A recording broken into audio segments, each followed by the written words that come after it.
Bye-bye, love.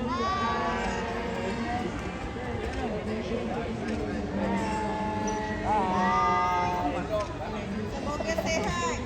Sukses selalu. Bye-bye.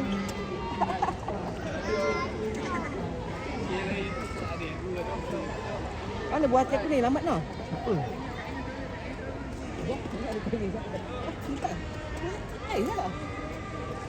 Dia tanya. Betul tu jalan. Betul.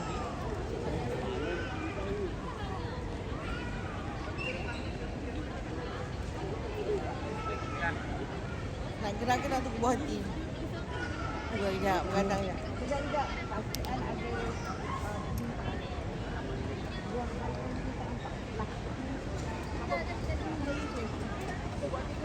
ada makcik yang adik yang cop pasport ni. Belum. Bukan dah turun ke? Alah. Belum. Kita kecil buat daging salat. Sekejap. Siapa nama dia? Siapa nama dia? Siapa? Wati. Wati ya. Ini muka Toyen. Dah nama tak boleh share. Tak tahu. Kita nenek-nenek kita pergi umrah. Doa selamat je. Eloklah tu.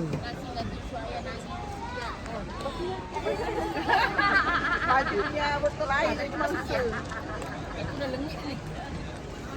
Sekejap aku dah berukit dah. Muhammad steady ya, Bimal steady ya. Okay, nak panggil nampak yang mana ni, isteri pergi dulu. Isteri pergi umrah dulu. Lagi berkaya tu.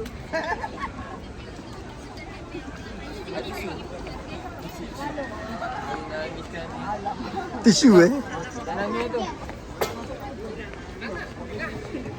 Sengaja.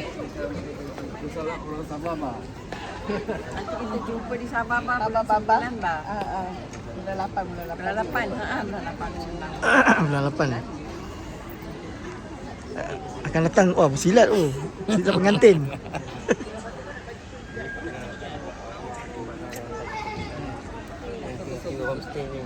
Awak jangan lupa moksu Moksu tak boleh lupa, poksu pun tak boleh lupa tau. Dapat bakalan ni. Elang kalau